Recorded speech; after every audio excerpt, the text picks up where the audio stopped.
Notre pays est parmi ceux qui proposent le plus d'heures d'enseignement, mais le moins de jours de classe. Et une des premières décisions du président de la République en 2017, ça a été de redonner aux communes la liberté de rester à la semaine de 4 jours et demi ou de revenir à celle de 4 jours. J'ai été maire pendant 29 ans.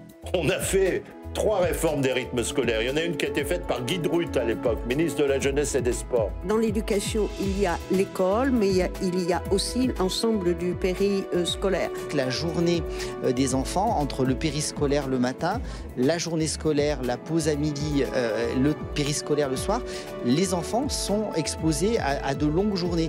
Alors à vous désormais de faire vivre ce débat. Je vous remercie.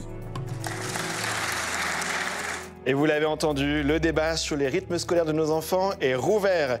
C'est un peu passé sous les radars avec la crise politique ces dernières semaines, mais en mai dernier, le président de la République a lancé une convention citoyenne sur les temps de l'enfant. Faut-il des vacances scolaires plus courtes, des journées d'école plus longues pour réduire le nombre de jours de classe, 4 jours ou 4 jours et demi, et quid des activités périscolaires? Quelles seront les conclusions de cette convention citoyenne rendue à la fin du mois de novembre? Doit-on s'attendre à une nouvelle réforme des rythmes scolaires dont la France est si friande? Ces dernières années, on a coup sur coup supprimé l'école le samedi matin en 2008, puis mis en place la controversée semaine de 4 jours et demi en 2013, avant un retour pour 93% des écoles à 4 jours avec l'élection d'Emmanuel Macron. Dans ce nouveau numéro de Dialogue citoyen, 5 Français vont témoigner de leur expérience, de la façon dont ils vivent ces rythmes scolaires. Je voudrais les saluer. Bonjour à tous les 5 qui étaient avec nous, qui avaient accepté de participer à cette émission. Avec vous, on va faire un tour de France. Que vous soyez parents d'élèves, enseignants, animateurs en périscolaire, avec cette question au cœur de ce débat, comment concilier bien-être des enfants et réussite scolaire? Et pour commencer, nous allons en Gironde retrouver Lucie. Bonjour Lucie, vous êtes ingénieure en informatique et vous êtes la maman de 3 enfants. 2 sont en CE2, le dernier est en grande section de maternelle. Et avant de vous entendre, on va voir une courte vidéo que vous avez filmée pour nous. Vous le dites, les matins, c'est la course. Donc il est 8h15, on est levé depuis à peu près 1 heure. Et ce soir, le retour à la maison, ça sera... Qu'est-ce qu'il y a comme activité ce soir? Karaté. Et tu finis à quelle heure? 19h à 18h. À 19h. Et toi, t'as quoi? Ah non, à 19h. T'as quoi ce soir? On est jeudi, donc tu as concert. Orchestre. Et tu finis à 19h aussi. Donc ça sera un retour autour de 19h15, 30 pour toute la famille. Et sauf le petit qui va accompagner sa sœur au karaté. Probablement. Bonjour Lucie. Alors racontez-nous, Bonjour. Vous venez de passer à la semaine de 4 jours, comme la quasi-totalité des communes en France désormais. Comment est-ce que ça s'est passé pour vous? Effectivement, on est passé à la semaine des 4 jours à la rentrée de cette année, en septembre. Il y a eu une grande concertation qui a eu lieu l'année dernière et qui a du coup, dont la majorité a voté pour 4 jours, retour à 4 jours. Depuis, bien, c'est un peu la course. C'était un peu la course déjà avant, mais c'est un peu plus la course cette année, puisque les enfants sont à l'école le lundi, mardi, jeudi et vendredi, et à la maison le mercredi, parce que le centre de loisirs ne prend plus en charge les transferts vers les activités sportives ou autres. Et donc, on est obligé de les garder à la maison pour pouvoir les amener à leurs activités. Et alors, en préparant cette émission, un gros changement. Ouais, vous nous avez dit, en préparant cette émission, que depuis 1 mois et demi, vous sentiez que vos enfants étaient plus fatigués qu'avant. Comment vous l'expliquez? Effectivement, ils sont beaucoup plus fatigués. Ils ont des activités. Alors, je suis consciente qu'ils ont beaucoup d'activités, mais ils ont des activités à peu près tous les soirs. Et le temps scolaire, plus la concentration ensuite sur les activités, moi, je ressens une plus grosse fatigue. Et en plus, un gros manque de place au jeu avec leurs copains, en fait, parce qu'ils n'ont plus vraiment de garderie et de périsco le soir à l'école. Donc, c'est vraiment un gros changement pour eux et voilà, ils sont épuisés. Et donc ça, vous pensez que c'est bien la conséquence concrète du passage à 4 jours? Ils ont beaucoup plus d'apprentissage chaque jour, c'est ça la conséquence concrète, c'est bien ça? Oui, exactement. Ils restent se concentrer à l'école plus longtemps, plus les activités périscolaires le soir. Ça fait que, je pense qu'ils sont effectivement plus fatigués, vu que l'année dernière, ils avaient exactement la même charge d'activité et ils étaient moins fatigués. Et alors, comment est-ce qu'ils vous le disent? Comment est-ce qu'ils le verbalisent? ils le verbalisent par beaucoup de colère, de frustration mal gérée, voilà, par ce genre de choses. Et puis le matin, ils ont plus de mal à se réveiller. Oui. Et alors, du coup, si vous deviez choisir à nouveau, vous plaideriez pour une semaine à 4 jours et demi, c'est bien ça? Oui, tout à fait. Avec une meilleure répartition sur la semaine. Oui. Et alors, il y a maintenant la question des mercredis aussi, puisqu'ils ne vont plus à l'école le mercredi. Comment est-ce que vous vous êtes organisé pour ce jour-là? Alors, la mairie offre la possibilité d'avoir des centres de loisirs. Jusqu'à présent, ils allaient au centre de loisirs le mercredi après-midi l'année dernière, et le centre de loisirs avait mis en place un système d'accompagnement des enfants à chacune de leurs activités, ce qui leur permettait de faire leurs activités en toute sérénité. Cette année, il y a plus de monde au centre de loisirs. Ils n'ont plus la capacité à amener les enfants. Donc, moi, je suis en télétravail le mercredi. Par chance, entre guillemets, mon mari est actuellement sans emploi. Donc, on peut garder les enfants le mercredi à la maison et c'est mon mari qui les amène à chacune de leurs activités sur toute la journée. Merci pour ce premier témoignage. Pour vous répondre, j'accueille sur ce plateau 3 sénateurs. Bonjour à tous les 3. Vous allez pouvoir répondre comme ça à nos témoins tout au long de cette émission. Colombe Brossel, vous êtes sénatrice socialiste de Paris. Vous êtes membre de la commission culture et éducation au Sénat. Tout comme Max Brisson, à vos côtés, sénateur LR des Pyrénées-Atlantiques, spécialiste des questions d'éducation au sein des Républicains. Et enfin, elle est aussi membre de la commission culture et éducation. Laure Darcos, bonjour. Sénatrice Les Indépendants de l'Essonne. Vous êtes membre du groupe Horizon, on va dire le parti d'Édouard Philippe. Une première réaction à ce que vient de dire Lucie. Colombe Brossel, quand Lucie raconte les conséquences pour ses enfants, est-ce que ça vous étonne? Non. C'est bien... D'abord, bonjour Lucie, pardon, et bon courage.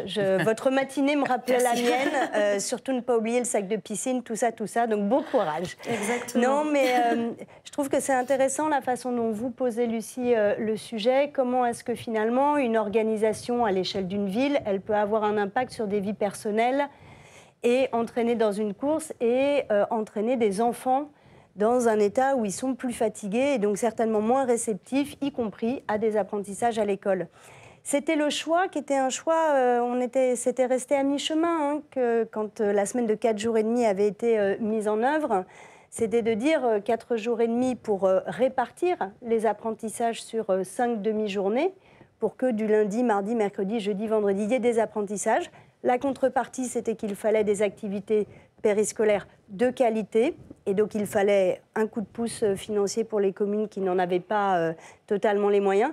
Et puis, il y avait la nécessité de continuer le travail sur l'année, parce que est-ce qu'on peut vraiment disjoindre totalement l'organisation sur la semaine de l'organisation de l'année? Non. Et on en est resté là. On va y revenir après. Ouais. Ce sont les parents et les enfants et les animateurs, que je n'oublie pas, qui sont bien souvent les variables d'ajustement, avec des ressentis qui sont compliqués. Et on va aller sur tous ces thèmes. À Paris, on en est où en quelques mots? À Paris, alors pardon, parce que je suis sénatrice parisienne, Lucie, et j'étais adjointe en charge de l'aménagement des rythmes scolaires à l'époque. On est toujours à 4 jours et demi pour les enfants. On a toujours une fréquentation extrêmement importante. On est à plus de 85% des activités périscolaires gratuites qu'on a mises en œuvre en contrepartie de cette demi-journée le mercredi matin. Et je dois vous faire une forme de confidence. Il se trouve que je suis la maman d'une petite fille qui a 10 ans, qui n'a jamais connu que cette organisation et qui s'épanouit pleinement avec ses petits camarades, y compris d'un point de vue scolaire, dans une organisation avec 5 demi-journées de travail. Max Brisson, pourquoi ce débat ressurgit régulièrement? On l'a dit, 2008, 2013, 2017, on tricote et on détricote. On n'a pas de consensus, en fait, sur ce qu'il faut faire? Parce que notre système hérité, qui est lourd, qui est structurant, qui a construit l'école publique et l'école de la République, c'était finalement, à la différence des pays anglo-saxons, que l'essentiel se faisait à l'école. Et finalement, à différence des pays anglo-saxons, ne s'est pas construit autour de l'école un écosystème qui aurait favorisé les activités périscolaires, parce que l'école était première. Et ça, c'est un sujet politique au meilleur sens du terme, et on ne peut pas faire des réformes sans avoir ça en tête. Donc, la réforme de Vincent Peillon était une réforme intelligente, mais comme l'a dit Colombe Brossel, partielle. À mi-chemin. C'était une réforme intelligente, parce que les 4 jours et demi, c'était une excellente chose. Tous les pédagogues le disent. Oui. Sauf que c'était contraire aussi à l'attente des parents. Il faut bien le voir dans les communes. Les parents ont fait pression parfois aussi les professeurs, pour revenir à une semaine de 4 jours. Pas Lucie en l'occurrence, on l'a bien compris. Et pas les parents parfaitement investis dans l'éducation de leurs enfants. Et d'ailleurs, moi je constate dans mon département que ce sont les communes les plus populaires, avec des quartiers politiques de la ville, qui ont résisté à juste titre sur les 4 jours et demi. C'est là où la demande sociale des parents est la moins forte. Mais la demande majeure, à partir en dehors de ces communes et ces quartiers, c'était quand même l'aspiration loisir. Et donc à pouvoir récupérer les enfants. Donc moi je pense qu'il faut revenir aux 4 jours et demi, mais il faut poser la question plus globalement, et en particulier sur le nombre de jours de classe, et donc la question des vacances scolaires. On va faire réagir rapidement. Lucie, vous êtes d'accord sur la question des parents? Il y en a beaucoup qui ont aussi fait pression pour la semaine de 4 jours. Alors oui, il y a un peu des deux, j'avoue. Et on voit une grosse différence. Enfin, moi, j'ai un enfant en maternelle et des enfants en élémentaire. Et on a vu sur les résultats du vote sur chacune des 2 écoles que côté élémentaire, ils étaient plus pour rester à 4 jours et demi, alors que côté maternelle, ils étaient plus pour le 4 jours. Donc il y a peut-être aussi une différence de souhait des parents en fonction de l'âge de l'enfant. Et après, effectivement, tous les parents n'ont pas les mêmes contraintes personnelles et ne mettent pas... On a essayé de faire en sorte que la concertation mette l'enfant au cœur du débat. Mais au final, c'est un adulte qui vote, donc c'est aussi en fonction de ses propres contraintes, de ses propres problématiques que chacun en vote. Ouais, pour être précis, il y a eu comme ça une grande convention citoyenne à l'échelle de votre commune pendant 1 an pour se mettre d'accord sur quel rythme scolaire adopter. C'est ça la concertation dont vous parliez. Laure Darcos, une réaction à ce témoignage et sur donc ces 93% des communes qui ont bien fait le choix de revenir à 4 jours. Qu'est-ce que vous allez-y. Alors, bonjour Lucille. Je voudrais déjà en fait revenir sur quelque chose qui a souvent été exagéré ou tronqué, parce que je connaissais bien le ministre de l'époque en 2008. Quand il a décidé, c'est Xavier Darcos, de supprimer le samedi matin. Pourquoi? Parce qu'en fait, il y avait un couple sur 2 en métropole et 1 sur 3 dans le reste du territoire de parents divorcés, et donc avec des vraies difficultés pour les parents d'aménager les week-ends. Donc c'est pour mieux coller à la société. Pour que ça colle mieux à la société. C'était compliqué parce que certains professeurs trouvaient que c'était le jour où on pouvait faire justement la journée pédagogique, qu'on avait moins d'élèves. Mais on a donc ça c'était 2008 et ça, le samedi matin. Mais ça fait consensus maintenant? Alors ça avait consensus. Alors, je pense que personne ne reviendrait sur le samedi matin. Je l'ai lu nulle part. Et la seule chose, c'est qu'à l'époque, le ministère laissait bien le choix entre 4 jours et 4 jours et demi. Et comme vous dites, ça a été souvent la pression des parents, des professeurs, qui ont fait qu'on est allé vers les 4 jours. Moi, je vous partage quelque chose. On m'a confié l'année dernière, avec une de mes collègues, un rapport sur, à l'époque où on préparait les JO, les 30 minutes d'éducation physique par jour à faire, d'activité physique, c'est-à-dire 30 minutes où on bouge pour lutter contre la sédentarité. Ce qui m'a le plus frappé, c'est de voir la pression. Alors là, je m'éloigne un peu du point de vue des parents, mais la pression sur les professeurs de se dire on n'arrive même pas à faire nos 30 minutes pour bouger, pour pouvoir finir le programme. Et donc, ce que dit Max, c'est très vrai. C'est que je pense qu'il faut penser dans sa globalité le rythme scolaire, c'est-à-dire peut-être alléger les programmes où on demande beaucoup trop, notamment en primaire, et beaucoup plus développer les activités périscolaires. Bon, on en reparlera sûrement, mais moi, je suis même à l'anglo-saxonne qu'on revienne à des fondamentaux le matin, sur 4 jours et demi, et le reste du temps, l'après-midi, qu'on revienne à des activités sportives et culturelles. Vous voyez, est-ce qu'il faut réfléchir globalement au temps scolaire avec les vacances? C'est toute la question. Ouais. D'ailleurs, on va aller voir notre deuxième témoin. Direction Lyon pour écouter un deuxième témoignage. Nous allons rencontrer Florence André. Bonjour Florence. Vous êtes professeure des écoles depuis 32 ans. Vous enseignez les classes de CM1 et de CM2. Vous travaillez dans un réseau d'éducation prioritaire, anciennement ce que l'on appelait ZEP. Et avant de vous entendre, on va regarder comment vous préparez avant d'aller en cours. Là, je mets la dernière main à mes cours pour demain. Je les ai déjà préparés ce week-end, mais je finis de les mettre en forme.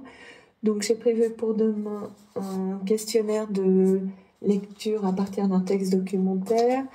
J'ai une séquence d'orthographe et j'ai un texte de compréhension de lecture avec une séquence d'écriture. Et là, je mets la dernière main à ma séquence de maths. Je chiffre mon temps de travail à environ 44 heures par semaine. Bonjour Florence, merci d'avoir accepté de témoigner.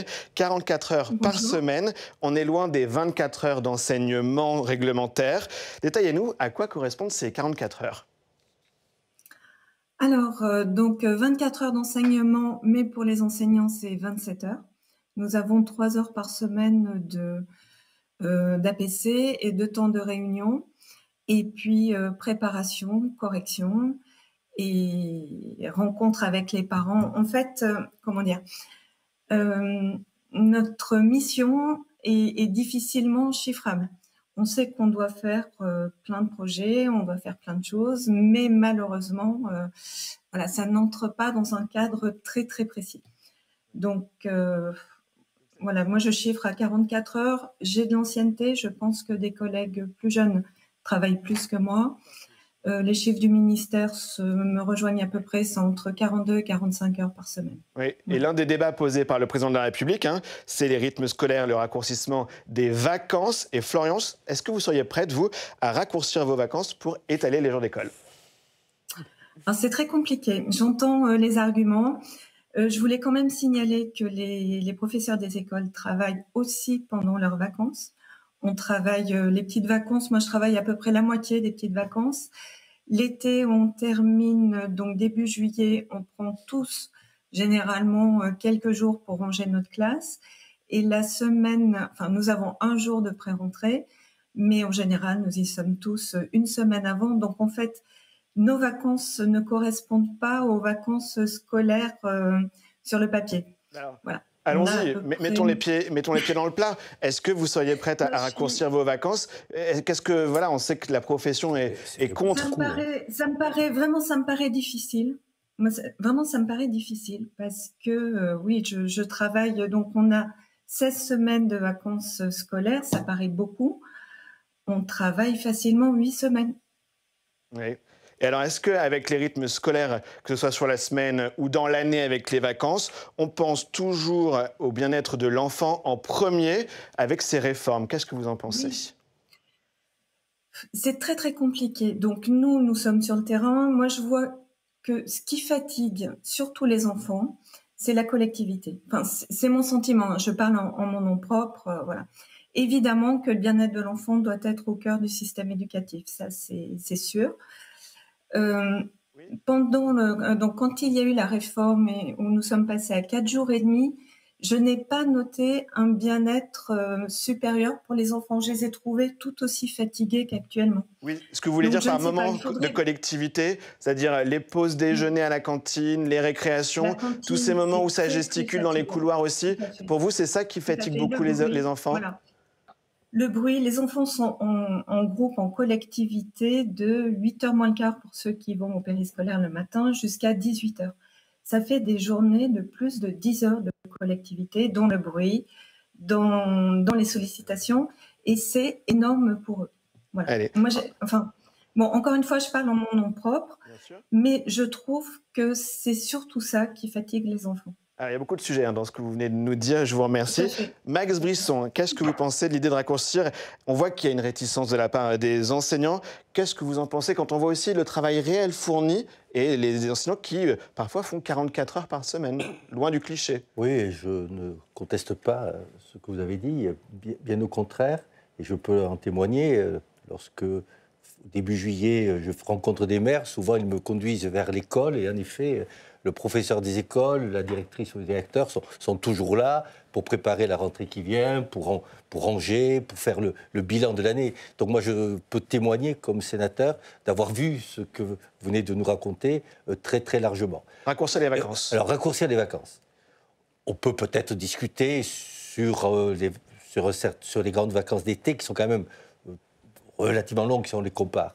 Mais je pense que ce que je disais tout à l'heure, vouloir faire le contraire de ce que l'on fait, de la manière dont notre école s'est organisée, pour copier des pays anglo-saxons, à mon avis, n'a pas grand sens. Et on n'y arrivera pas parce qu'on n'est pas organisé de la même manière. Donc je pense qu'il faut d'abord s'interroger sur les missions de l'école et sur ce qu'elle doit enseigner. Voir comment on peut construire des partenariats, mais de vrais partenariats, avec les collectivités. Et par rapport à certaines communes, et ça va poser la question de l'intercommunalité, parce que les communes n'ont pas obligatoirement les moyens d'apporter des compléments d'activité, de manière à ce que, dans une journée scolaire obligatoirement longue, le temps de la journée soit pensé différemment. Colombe Brossel, qu'est-ce que vous pensez de ce que dit Florence sur les moments collectifs qui épuiseraient nos enfants? D'abord, je trouve intéressant, et je vous remercie Florence, de le dire avec vos mots à vous, ce qui est dit par le ministère de l'Éducation nationale et ce qui est dit dans les études. En effet, un enseignant, ça travaille beaucoup plus que juste les heures devant les élèves. Et c'est important de le rappeler dans le débat public aussi. Mais oui, il faut aussi le rappeler dans une période où c'est si facile de faire du prof bashing, pardon pour l'anglicisme, rappeler que le temps de travail effectif d'un enseignant premier comme second degré, c'est beaucoup plus et que c'est aussi une charge.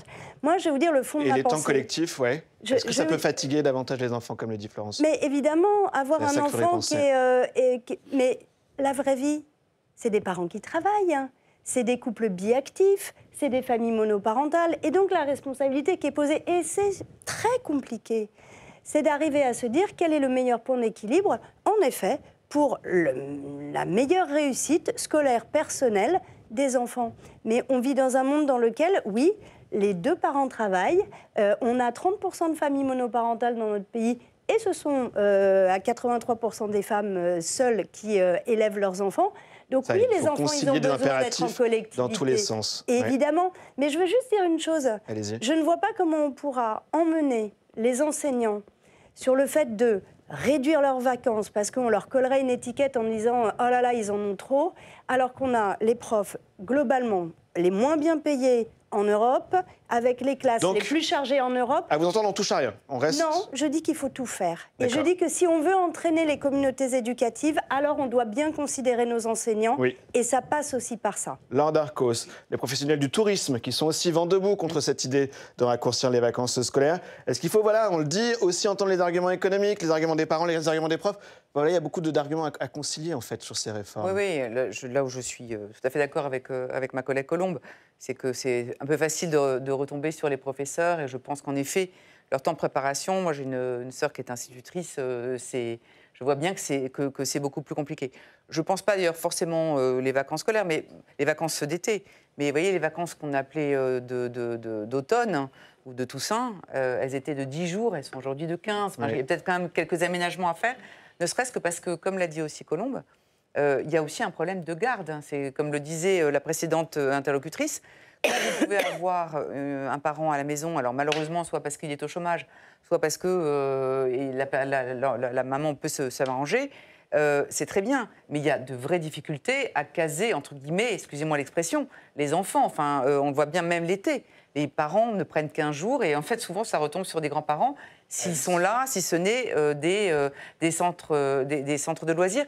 Donc, c'est très compliqué. Mais moi, j'aurais voulu poser juste une petite question. Allez-y. À madame, parce que est-ce que vous ne voyez pas aussi, vous disiez que c'était des classes de CM1, CM2, cette difficulté à vivre en collectivité avec plus d'agressivité, malheureusement, de vos jeunes qui, dès l'âge de 9-10 ans, alors est-ce que c'est à cause des écrans, à cause de ce qu'ils entendent? On dit que aujourd'hui, le phénomène qu'on retrouve chez les adultes se voit malheureusement chez les enfants de plus en plus jeunes d'être extrêmement agressifs. Est-ce que vous voyez aussi qu'il y a ça qui peut-être tend aussi le climat de la collectivité, entre guillemets, entre enfants, que vous devriez à gérer? Allez-y Florence, et après on retournera voir notre première citoyenne.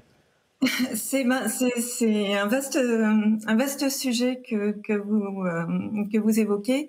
C'est vrai qu'on voit de façon générale une violence plus importante à la fois entre eux et à la fois à notre égard. Ça, c'est clair. Est-ce que c'est la fatigue? Est-ce que ce sont les réseaux sociaux? À vrai dire, je ne sais pas. Mais c'est vrai que j'ai vu, en 32 ans de carrière, le climat scolaire se dégrader. Oui. Merci pour ce témoignage, Florence. Donc, Lucie, qui était avec nous en début d'émission, voulait également intervenir. On vous écoute, Lucie. Alors, sur la partie des vacances scolaires, effectivement, le temps en collectivité, pour ce que disait la précédente interlocutrice, le temps en collectivité, je suis entièrement d'accord, ça fatigue énormément les enfants. Moi, je l'ai vu sur mes enfants quand ils étaient au centre de loisirs tous les mercredis après-midi ou même quand ils ont fait des vacances complètes au centre de loisirs. ils étaient épuisés, mais parce qu'il n'y avait pas d'activité posée, tranquille, en même temps que le reste. Là où je suis un peu moins d'accord, c'est que les temps à l'école sont des temps posés et des temps plutôt studieux en classe. Et finalement, les temps de récréation où il y a cette agitation de collectivité leur permet non pas de s'exciter, mais plutôt de jouer, de se défouler, entre guillemets, en courant. Et c'est un temps de jeu et un temps personnel où chacun des enfants l'occupe comme ils veulent, quoi. Allez, on continue dans les témoignages. On va rejoindre Sylvain dans la Manche. Bonjour Sylvain, vous êtes responsable immobilier, vous vivez à Cherbourg et vous êtes l'un des 130 membres de la Convention citoyenne qui planche sur le sujet au sein du Conseil social, économique et environnemental. Alors sans dévoiler les conclusions de la Convention, vous venez d'entendre les 2 premiers témoignages d'un parent, d'un enseignant. Vous vous sentez plus proche de qui ? Je me ressens plus proche finalement des parents puisque ma fille qui vient de rentrer en collège rentre dans une nouvelle ère éducative et je constate en effet qu'aujourd'hui son emploi du temps est très chargé.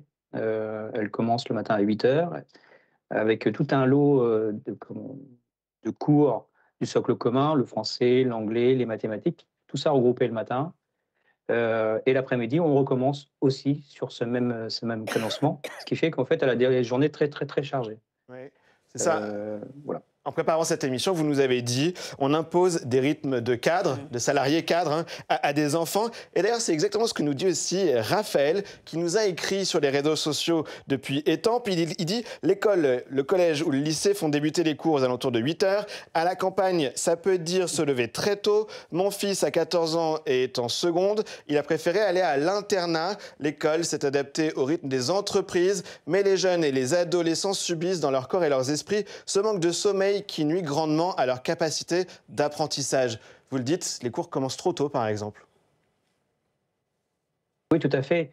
L'avantage de participer à la Convention citoyenne, c'est que j'ai des éléments de langage au travers de témoignages qu'on peut avoir au niveau de chronobiologistes ou d'autres personnalités qui font que, finalement, une fois revenu à la maison, je consulte l'agenda de ma fille et je m'aperçois en fait que ce qu'on nous dit, on est en complet décalage avec la réalité. C'est vrai que les enfants commencent tôt le matin. Les cours sont quand même assez denses. Il y a peu de moments de détente. La pause méridienne est le principal moment de détente de la journée. Et après, il faut aussi intégrer toutes les contraintes. Alors, moi, j'ai la chance d'habiter en centre-ville, donc ma fille, elle n'a que 10 minutes de marche à pied pour aller à son collège. Mais d'autres peuvent avoir jusqu'à 35 minutes, 40 minutes de trajet en commun pour pouvoir regagner le domicile et ensuite enquiller sur des activités soit sportives, éducatives, artistiques, ou alors, pour certains, malheureusement, avoir des tâches ménagères à mettre en œuvre dans le foyer, ce qui fait que la journée complète de l'enfant est très, très dense. Laure Darcos, qu'est-ce que vous pensez de tout ce qu'on vient de dire, par exemple sur la question de l'éloignement de certains enfants qui doivent prendre un car le matin très tôt? Je voulais réagir parce que Étampes, c'est chez moi. Ouais. Et je peux vous dire, en effet, on n'en a pas parlé. On n'y pense pas dans ce débat. Il n'y a pas que, en effet, les métropoles ou le fait d'avoir des enfants qui sont à 10 minutes de leur établissement. Moi, je vois, ça veut dire un bus qu'il faut attendre à 7h15 parfois dans le noir l'hiver. Quand il arrive, quand il vient. Moi, j'ai des mères qui se sont battues tout le début de l'année parce que le bus scolaire oubliait d'une certaine manière les enfants de telle ou telle commune. Et c'est en effet se lever à 6h pour pouvoir prendre le bus à 7h, 7h15. Et en plus, souvent, malheureusement, il n'y a une seule navette. Donc même s'ils ont fini les cours, je parle même plutôt au collège, ils ont fini les cours à 3h, la navette ne peut les reprendre qu'à 5 ou 6 heures. Donc en fait, au lieu, alors ils vont travailler bien sûr en études, etc., mais au lieu de pouvoir rentrer et faire d'autres activités, en fait, ils sont tenus, ceux-là, à des exigences, en effet, qui sont vraiment très contraignantes par rapport à ce qui se passe dans les grandes villes. Max Brisson, est-ce qu'on organisait trop la journée des enfants en fonction des entreprises? Je trouve que déjà, on est en train de pointer plusieurs éléments dans notre émission. Un, on observe que la question essentielle, c'est la question de la journée scolaire. Peut-être plutôt que de lancer des débats sur le nombre de jours de classe qui va susciter des oppositions multiples. D'accord. Un, la journée scolaire. Deux, on voit très très bien que la situation est très différente entre l'école primaire, où on a pointé quelques aménagements possibles, et le collège et le lycée. On a des journées beaucoup trop longues, ce qui pose la question de qu'est-ce qu'on enseigne au collège et qu'est-ce qu'on enseigne au lycée. Est-ce qu'on n'a pas multiplié un certain nombre de disciplines et de matières en voulant tout faire à l'école, si on comparait avec ce qui existait il y a quelques années. Et donc, il y a un vrai recentrage de l'école sur ses missions, et sur l'organisation du collège et surtout du lycée, que l'on a rendu de plus en plus complexe et qui crée des journées considérables, avec des trous multiples dans l'emploi du temps, et donc des temps de présence extrêmement élevés. Donc, c'est la question de la différenciation. Et puis, troisièmement, on est en train de pointer une forte différenciation aussi entre les métropoles et la ruralité. Est-on obligé d'avoir le même canevas partout sur le territoire, dans ce mal français, où on veut faire partout, toujours la même chose? Laure Darcos, est-ce qu'on s'est éparpillé dans les enseignements? Oui, moi je trouve. Alors après, on a demandé beaucoup de choses à l'école, et que ce soit primaire, secondaire, parce qu'il y avait... On veut former des citoyens. Oui, oui, puis parce qu'on sait qu'il y a plus de difficultés, un abandon d'une certaine parentalité, enfin certains enseignements qui auraient dû être enseignés par les enfants, par la famille. Oui. Avec Colombe, on est à la délégation droits des femmes. Je veux dire, les cours à la sexualité, bien évidemment adaptés à chaque âge, nous paraît essentiel. Elle aurait dû être faite par les parents, bien évidemment, en dehors de l'école. Ça n'est pas forcément peut-être à l'école de le faire. Mais par cet abandon de certaines notions, de certains enseignements, on a confondu instruction et éducation, en fait. En 3 secondes, pour compléter ce que dit Laure Darcos, c'est la question des programmes, qui sont beaucoup trop ambitieux. On peut parfaitement enseigner cela, mais il faut faire des choix dans les programmes. Alors, point complémentaire par rapport à... entendu la droite qui est très remontée sur les programmes et les enseignements. Mais on a un sujet de débat, voire d'échange avec Max Brisson là-dessus. L'école française, c'est aussi celle qui a le plus grand nombre d'heures sur les savoirs fondamentaux, et ça n'est pas celle qui réussit le mieux. Mais je rebondis sur ce que disait Sylvain. Tous les médecins, c'est maintenant très étayé, disent bien à quel point au moment de l'adolescence, on a un sujet de bascule sur les questions de sommeil. Et donc, c'est absurde. Il n'y a pas un seul médecin pour dire autrement. C'est absurde de faire commencer des adolescents à 8 h du matin, au-delà même de ce que décrivait très justement Laure Darcos sur le transport scolaire. On a une note du Conseil supérieur de l'éducation nationale qui vient de sortir il y a quelques semaines sur le sujet. Mais il faut maintenant se poser la question de l'organisation pour adapter. C'est pas grand-chose. Un décalage à 8h30 ou à 9h, ça fait gagner et en réussite scolaire et en bien-être des enfants, et c'est maintenant extrêmement étudié, documenté, et donc c'est pas juste des intuitions, c'est se baser sur ce qui a été fait, évaluer et bouger. Mais juste ça. Alors c'est vrai, à l'échelle de tous les collèges en France, de tous les lycées en France, c'est spectaculaire, mais ça ferait du bien aux enfants, y compris sur leurs apprentissages scolaires. Ce que je vous propose, c'est qu'on regarde la question que Sylvain avait préparée pour vous. Sylvain, vous aviez une question que vous vouliez poser à nos 3 sénateurs. Quelle est-elle, s'il vous plaît ? Alors, au vu du lobbying des différents acteurs, vous avez donc la partie éducative, les élus locaux, le tourisme, et devant la priorité de respecter le cycle chronobiologique des enfants, seriez-vous prêt à voter une loi demandant de prioriser la santé des enfants avant tout? Faut-il mettre dans la loi la priorité de la santé? Qui est-ce qui pourrait répondre? Madame Brossel. On a très envie de répondre oui, Sylvain.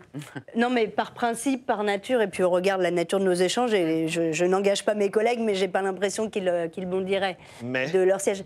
Non, mais le sujet, c'est comment est-ce qu'on arrive à tous les moments à faire en sorte que la santé, mais aussi l'épanouissement, mais aussi les résultats scolaires, soient au cœur de nos enjeux. La réussite. Je vous répondais par exemple sur un petit sujet sur l'heure d'entrée, l'heure de démarrage des cours au collège et au lycée. Honnêtement, on n'a pas besoin de voter une loi pour dire que tous les médecins ont évalué le fait que les gamins, ils dorment pas de la même façon quand ils deviennent ados, et que décaler le début des cours d'une demi-heure ou d'une heure, ça fait gagner en bien-être et en résultats scolaires. Franchement, il faut faire des lois sur les sujets sur lesquels on a besoin de légiférer. Ouais. Donc c'est la parlementaire qui vous répond. Mais oui, vous avez raison dans le fond, Sylvain, ça doit être au cœur. Une dernière réponse, après on ira voir notre citoyen suivant. Et pareil, je vais revenir sur mes 30 minutes. Bouger pendant 30 minutes, on sait que ça améliore la concentration. Mais je vous dis, c'est un tout. C'est bien pour l'obésité et la sédentarité de nos enfants. Donc ça, c'est bon pour leur santé. On n'a pas besoin de loi pour ça.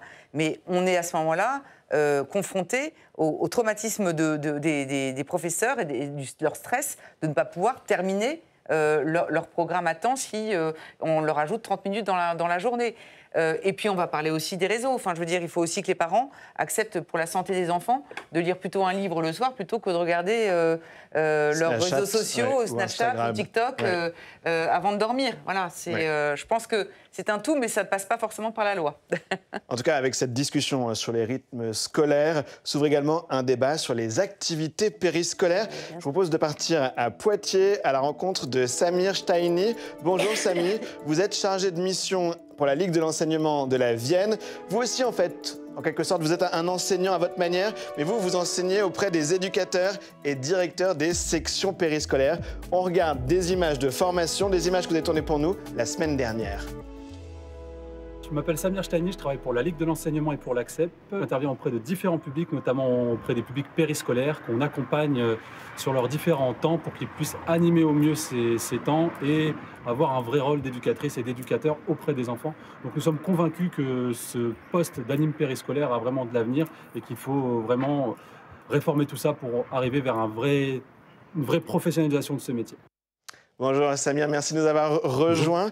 Votre mission est donc d'accompagner les professionnels dans l'organisation des activités en dehors des 24 heures de classe hebdomadaire, car on parle des activités périscolaires, c'est pas de la garderie, c'est très important. Hein. Oui, exactement. On a souvent ce mot qui sort de garderie. Là, on est vraiment, vous avez utilisé le terme vous-même, on a le terme d'éducateurs et d'éducatrices qui ont un rôle à jouer pour le développement des enfants. Et justement, malheureusement, il y a un manque de valorisation de la part des parents, de la part des enseignants, mais tout ça, ça ressort surtout d'un manque de communication et un manque de connaissance du métier. Et on parlait de tensions. Nous, on a constaté justement de nombreuses tensions. Pourquoi ? Parce qu'il y a un manque de formation, il y a un manque des fois de connaissances théoriques sur l'enfant. On envoie un peu des personnes au casse-pipe sur ces métiers qui sont très précaires, hein, avec des contrats gruyères. Oui. Hein. On travaille le matin, et on va être le très midi concret. Et le soir. Oui. On va être très concret pour les gens qui nous écoutent. On va rappeler, c'est quoi exactement ce que vous faites comme activité ? En quoi c'est si précieux ? Du coup, nous, on les accompagne sur des projets qu'ils peuvent mener auprès des enfants sur différentes thématiques. Hein. Donc, ça va du harcèlement au cyberharcèlement, la lutte contre les discriminations, les compétences psychosociales, l'aménagement d'espace aussi, et la relation aux familles et la relation avec les enseignants. Donc, on est vraiment sur du technique et du pratique dans l'établissement. Et alors, très concrètement, c'est quoi comme activité ? Vous pouvez nous donner des exemples ? Du coup, c'est les accompagner à mettre en place des petits jeux, des activités pédagogiques, des activités de débat qui peuvent mener justement sur ces différents temps périscolaires, aussi bien le matin, durant la pause méridienne et le soir après l'école. Et on se dit que c'est des activités en plus. Est-ce que ça ne va pas davantage fatiguer encore nos enfants ? Non, justement, l'objectif, c'est de faire en sorte que les temps de transition se passent de la meilleure des manières pour vivre au rythme de l'enfant et surtout d'être complémentaires des apprentissages qu'ils ont sur les temps de classe. Donc là, on est vraiment aussi, nous, sur l'objectif de cette complémentarité entre milieu de l'animation et milieu de l'éducation. La particularité de la Vienne, hein, c'est que là où vous travaillez dans le département de la Vienne, c'est que 75% des communes ont maintenu la semaine de 4 jours et demi, donc ce qui est une exception hein, par rapport au reste de la France. Comment l'expliquer ? Est-ce que c'est parce que vous travaillez davantage justement avec les collectivités et les écoles ? Oui, on a la chance d'avoir un groupe d'appui départemental qui est porté par différentes associations d'éducation populaire. Hein. Et du coup, on accompagne les communes à la rédaction des projets éducatifs de territoire. Donc voilà, vraiment autour de la notion de projet et de cette cohérence éducative et cette continuité éducative. Et c'est ce qui fait, je pense, qu'on reste un peu les irréductibles du territoire. Et alors, comment est-ce que vous diriez que concrètement les enfants gagnent ? Qu'est-ce qu'ils concrètement ils gagnent à ces activités, vous diriez ? Ils gagnent dans des apprentissages. Hein. Vous l'avez dit, on a des éducateurs et des éducatrices, donc ces animateurs, animatrices, qui apportent des savoirs et qui ont un rôle important et une responsabilité à transmettre aux enfants. Et alors, il y a une difficulté cette année, c'est que les budgets pour justement aider à piloter ces activités périscolaires, ils sont en train d'être supprimés. Qu'est-ce que vous en pensez ? C'est forcément dur à vivre pour vous sur le terrain ? Faut pas se le cacher. Hein. Pour avoir un espace agréable, un espace à vivre agréable, il faut des moyens, hein, que ce soit des moyens logistiques, des moyens humains et des moyens financiers. Et là, c'est compliqué pour les communes hein, qui ont essayé de jouer le jeu au mieux, mais pour des petites communes rurales notamment, c'est assez compliqué. Sans aide, c'est impossible de maintenir un accueil périscolaire de qualité. Voilà, ça fait réagir en plateau ce que vous venez de dire, effectivement, la préoccupation des communes. Madame Brossel, sur l'importance de ces activités. Oui, c'est important parce que, et fort heureusement d'ailleurs, un enfant, il apprend, il se construit, il devient citoyen, il s'ouvre aux arts, il s'ouvre à la lecture, il s'ouvre à la coopération avec les autres, pas uniquement dans les temps scolaires. Et en fait, c'est important que ces temps éducatifs ils soient mis en œuvre par des professionnels qui sont formés. Et je rejoins tout ce que vous avez posé, Samir, dans votre propos descriptif. Oui, animateur, c'est un vrai métier. Ce n'est pas un sous-métier. C'est un vrai métier avec des vraies compétences et qui permet de construire des parcours où on ne va pas faire la même chose en classe et au centre de loisirs et sur le temps de la cantine, mais par contre, on va développer plein de compétences qui vont être très complémentaires. Je termine juste d'un mot. Tous ces temps qui sont des temps en dehors de la classe, peuvent être des temps éducatifs. Et pour être très concret, avant de vous passer la parole, Max Brisson, juste des exemples très concrets d'activités pour que nos téléspectateurs aient bien compris de quoi on parlait. Pouvez nous en donner quelques-uns, Samir, s'il vous plaît? Par exemple, l'association ACCEP, dont je fais partie, propose des activités multisports sur les temps périscolaires du midi et du soir pour faire découvrir justement des sports nouveaux et des sports très inclusifs, donc des sports sur lesquels les enfants ne seraient pas forcément allés. Donc là, c'est un exemple assez concret, ou sinon des activités artistiques autour du graphe, autour de la calligraphie par exemple, et plus aussi de manière un peu plus générale sur la citoyenneté, donc autour du harcèlement, des petits débats, autour de la lutte contre les discrits. Donc, voilà. Je partage tout ce que vient de dire Samir. En fait, il y a le temps de l'école et le temps de la classe. Le temps de la classe est très professionnalisé, il est aux mains de l'éducation nationale. Et puis il y a le temps de l'école en dehors du temps de classe qui est aux mains des collectivités, et là il y a une grande hétérogénéité. Tout simplement, des inégalités entre les collectivités. Des inégalités considérables. Ouais. Et ça a été la cause de l'échec de la très bonne réforme que portait Vincent Peillon. Parce que la gouvernance, à côté de l'éducation nationale, est une gouvernance peu pensée. Des toutes petites communes rurales qui se battent d'ailleurs avec des maires très engagés pour leur école primaire n'ont pas les mêmes moyens que la ville de Paris ou que la ville de Poitiers ou dans d'autres cadres. Donc cela veut dire qu'est posé quel est le partenaire de l'éducation nationale pour le temps périscolaire, pour le temps de l'école, qui est sous la responsabilité des collectivités territoriales. J'ouvrais une piste tout à l'heure en parlant des intercommunalités. En tout cas, une commune de 50 habitants, de 150 habitants, on ne peut pas lui demander, même dans le cadre d'un regroupement pédagogique intercommunal, de faire la même chose que la ville de Paris, la ville de Poitiers ou la ville de Bordeaux ou de Bayonne. Ce qui signifie qu'est posée l'organisation de notre école sur les territoires et la différence entre les territoires ruraux et les grandes métropoles. Madame Darcos, c'est difficile à mettre en place, du coup on sacrifie cette réforme qui était pourtant excellente, comme vient de dire Monsieur Brisson. Sacrifier, je ne sais pas si c'est pas déjà... 93% des communes, on l'a dit, sont repassées. Mais je souscris complètement à ce que disent mes collègues. Et en fait, ça va complètement dans le sens de ce qu'on disait avant. Bien sûr que ce n'est pas un sous-métier, Monsieur Samir. Je vous assure que vous avez en effet un rôle à jouer. Et c'est exactement ce qu'on disait. Le temps de l'instruction, c'est-à-dire des fondamentaux, est très important. Et du coup, ça pourrait libérer les professeurs du reste que vous avez à jouer. Et donc après, c'est comme le dit Max, le souci de se dire l'injustice financière, parce qu'on va parler des choses, il y a ça aussi, les moyens, c'est aussi des moyens financiers, alors des moyens de structure également, qui sont pesés sur des collectivités tellement différentes que la décentralisation devrait aussi se pencher là-dessus, parce qu'il faut impérativement qu'on puisse remettre à plat les compétences également de tout ce périscolaire, qui est fondamental. C'est exactement, ça m'emmène à la question de Samir. Vous aviez une question à poser au sénateur, Samir, s'il vous plaît. Oui. Du coup, la question qu'on vous pose au nom de l'éducation populaire, comment aider à professionnaliser le métier d'animateur, animatrice périscolaire? Voilà, ça rejoint ce que vous disiez, Madame Darcos. Madame Brossel. Arrêtez de couper dans les budgets qui vont nous être proposés dans quelques jours, notamment sur la vie associative et l'éducation populaire. Je suis désolée, mais ça fait plusieurs budgets qu'on se bat en disant il faut arrêter de baisser, y compris les lignes budgétaires qui permettent des programmes tels que ceux que vous mettez en œuvre, parce que c'est fondamental. Et on voit les discussions budgétaires ont des conséquences très concrètes dans la pour nos vie concitoyens. Des habitants, absolument. Allez, on en vient à un zoom dans cette émission. Avec cette saison dans Dialogue Citoyen, on va partir à la rencontre de celles et ceux qui innovent. Direction le Calvados, dans un collège à pédagogie alternative et aux horaires et emplois du temps aménagés. On regarde ce reportage de Clémentine Louise.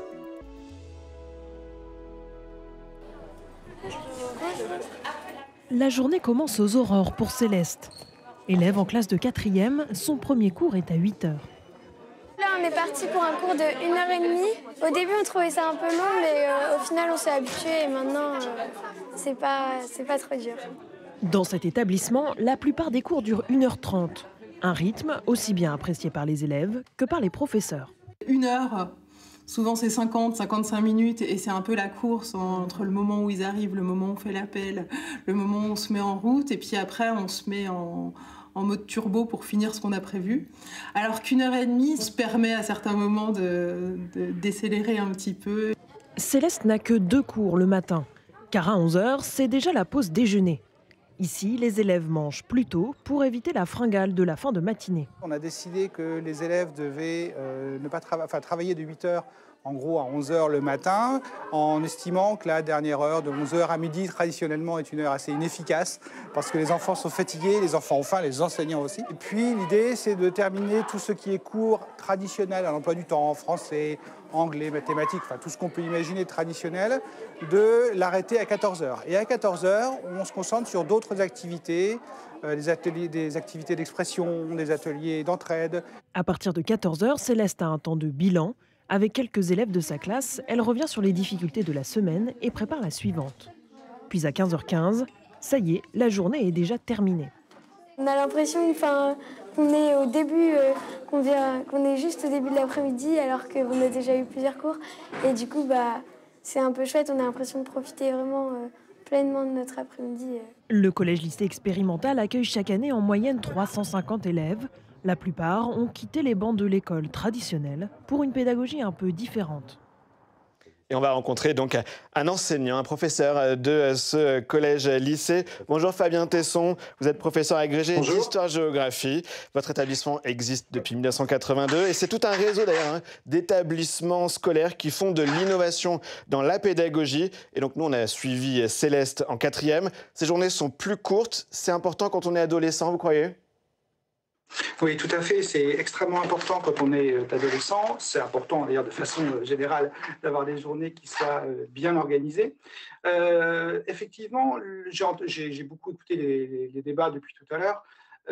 Et on considère aux clés qu'il faut éviter les temps de travail trop compliqués l'après-midi. Alors, quand je dis trop compliqués, c'est ce qui demande un investissement intellectuel plus important. Et donc, nous, on a concentré ces temps-là de 8 h à 11 h le matin et puis de 12h30 à 14 h, sur le temps de midi, après la restauration. Et l'après-midi, on travaille on fait d'autres types d'activités, l'aide au travail, par exemple pour les élèves de 6e, 5e, 4e, 3e, d'ailleurs jusqu'en terminale, puisque nous avons aussi des lycéens. Donc, tous les mardis après-midi, tous les élèves ont un temps de travail qui les habitue aussi à l'autonomie, de plus en plus, encadré par les enseignants. Ils ont dans la semaine aussi un temps d'atelier, là qui peut être très varié. Les élèves de 6e cette année, par exemple, on leur propose mélanger avec des 5e, des 4e, de l'acrocirque, on leur propose d'écrire un livre dont vous êtes le héros. On a des activités extrêmement variées, de la rédaction de nouvelles, des choses comme ça. Et alors, est-ce qu'on peut dire que les élèves ont de bons résultats scolaires? Est-ce qu'ils en ont de meilleurs que dans d'autres établissements? D'ailleurs, à quoi est-ce que vous jugez la réussite scolaire dans votre expérimentation?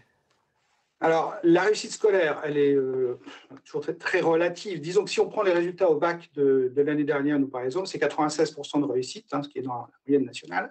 La réussite au brevet, si on admet que c'est ça qui peut être un critère d'évaluation, on est à 96% aussi. Donc, on a des taux de réussite qui sont équivalents à ce qu'on peut avoir ailleurs, avec des élèves dont j'insiste sur l'hétérogénéité. Notre recrutement fait que nous accueillons en 6e la moitié de garçons, la moitié de filles, 25% d'élèves en réussite, la moitié d'élèves, on va dire lambda, avec des résultats scolaires dans la moyenne, et puis 25% d'élèves en difficulté, puisque notre idée, c'est quand même de proposer un modèle alternatif, et pour qu'il soit valable, il faut qu'il s'adresse à tous les publics. Donc, avec au départ des élèves qui correspondent le plus possible à une image nationale, on a des résultats qui sont équivalents, mais grâce peut-être au bien-être qu'ils ressentent dans leur scolarité. Oui. Alors, on rappelle que votre collège-lycée expérimental est public. Qu'est-ce qu'on peut dire de l'ambiance générale dans votre collège-lycée? Et d'ailleurs, en quoi est-ce que ça a un lien avec le rythme scolaire? Alors, l'ambiance générale est excellente. Nous avons un très faible taux de violence scolaire, pour ainsi dire, pas de violence scolaire. les problématiques type harcèlement sont réduites au minimum, mais c'est lié aussi à un encadrement extrêmement serré, puisque cette organisation des temps scolaires, elle est liée aussi à une réorganisation, alors ça intéressera probablement mesdames les sénatrices et messieurs les sénateurs, à une réorganisation du temps professionnel des enseignants. C'est-à-dire que nous avons bien d'autres casquettes que celles d'enseignants. Moi, par exemple, ce midi, je surveillais un couloir 4e, 3e pendant une demi-heure pour permettre aux élèves d'avoir accès à l'établissement. Les enseignants de mathématiques vont pouvoir proposer des ateliers d'expression culturelle. On va avoir une organisation du temps des enseignants qui est totalement annualisée. Et c'est le seul moyen, à notre sens, de permettre effectivement l'encadrement différent des élèves. Alors, Laure Darcos, des expérimentations comme celle-ci, qu'est-ce que vous en pensez? Moi, je bois du petit lait parce que c'est vraiment vers ça que je trouve qu'on devrait tendre. J'irais même encore un peu plus loin, monsieur, où je trouve que faire peut-être en effet après plus d'activités sportives et culturelles, alors pris en charge peut-être par des animateurs comme Samir qu'on a vu tout à l'heure, mais je pense qu'en effet, après 15 heures, on ne peut pas lâcher les enfants, entre guillemets, en dehors de l'enceinte de l'école, avec tous les problèmes, entre guillemets, sociétaux qu'on peut avoir. Mais ça m'intéresse beaucoup parce que je pense qu'en effet, tous les professeurs ne sont pas peut-être en tout cas à maturité de dire ça, mais ce que vous venez de dire à l'instant sur le fait que vous adaptez et qu'un professeur peut faire plusieurs choses en même temps, je pense qu'en effet, ça tisse un lien particulier entre les élèves et les professeurs. Moi, j'avais une question pour monsieur. Est-ce que vous avez le temps de finir, du coup, entre guillemets, les programmes? Je suis obsédée par ça, mais... Non, tous les parents aussi s'inquiéteraient de ça. C'est ce que diront les parents. Est-ce que, en fait, en faisant vos 2 fois 1h30, ça semble fou, plus 1h30, est-ce que vous arrivez finalement à tenir, en tout cas, les fondamentaux? Une réponse. Si l'étalon de la réussite, c'est la réussite aux examens qui sont les mêmes que ceux des autres, hein, nos 50 élèves de terminale et nos 52, 54 élèves de 3e passent le même bac et le même brevet que les autres, 96% de réussite l'année dernière, je pense que ça répond à la question. Sachant que nous, dans l'établissement, de toute façon, nous avons un principe, c'est que le programme n'est pas premier, nous sommes dérogatoires, nous avons le droit de ne pas respecter le programme, ce qui fait que, très clairement, il y a des points du programme qui sont laissés de côté ou travaillés de façon différente, en interdisciplinarité, par exemple, qui est chez nous systématisé. Nous avons construit un organigramme qui nous permet d'avoir tous les enseignants en barrette de la 6e à la terminale pour travailler des points interdisciplinaires. Voilà. Madame Brossel, est-ce que vous ne pourriez pas organiser une audition avec les responsables de ces établissements au Sénat pour peut-être s'inspirer de ce qui se passe là-bas? On va vous revoir dans ce cas-là avec plaisir. C'est un réseau, de ce que je comprends et de ce que je connais, au moins sur Paris. Voilà, c'est un réseau d'établissements expérimentaux. Ce qui est intéressant dans ce que vous décrivez, c'est qu'en fait, les moyens sont mis à la hauteur des ambitions. Et vous ne construisez pas les choses en vous disant « voilà quels sont les moyens et voilà comment je fais ». La réalité, c'est que dans un certain nombre, voire un trop grand nombre, d'écoles, de collèges et de lycées aujourd'hui dans notre pays, les moyens sont insuffisants et on construit en se disant « voilà où je rogne, voilà où j'arrête ». Je rebondissais en vous écoutant. Quand on est obligé d'arrêter dans des établissements des projets, par exemple, de chorale, d'ateliers d'écriture, qui permettent de développer des compétences strictement pédagogiques par des voies détournées, parce qu'il n'y a plus assez d'heures dans la dotation horaire globale, et donc il faut arrêter ces projets, en fait, c'est des acquis pour les élèves qui disparaissent. Donc, inspirons-nous, en effet, toujours de ce qui fonctionne, mais en se disant qu'il faut que tout le monde puisse fonctionner avec des moyens à la hauteur. Monsieur Brisson, une dernière réaction rapide. D'abord, je vais rassurer Laure Darcos, aucun professeur de France ne termine les programmes, tellement ils sont ambitieux et touffus. On dirait que c'est fait exprès. Pas plus chez vous qu'ailleurs. Deuxièmement, moi je rêve que tous les collèges ressemblent à celui qui vient de nous être présenté. Je ne voudrais pas être en opposition à ma collègue, nous avons eu un débat très consensuel, mais c'est vrai que moi je rêve de beaucoup de liberté, que tout puisse se décider dans l'établissement, c'est-à-dire là où tout se fait, mais où rien ne se décide. En dernier point, ce qu'on nous montre là, c'est ce que nous avons dit ensemble tout au long de ce débat.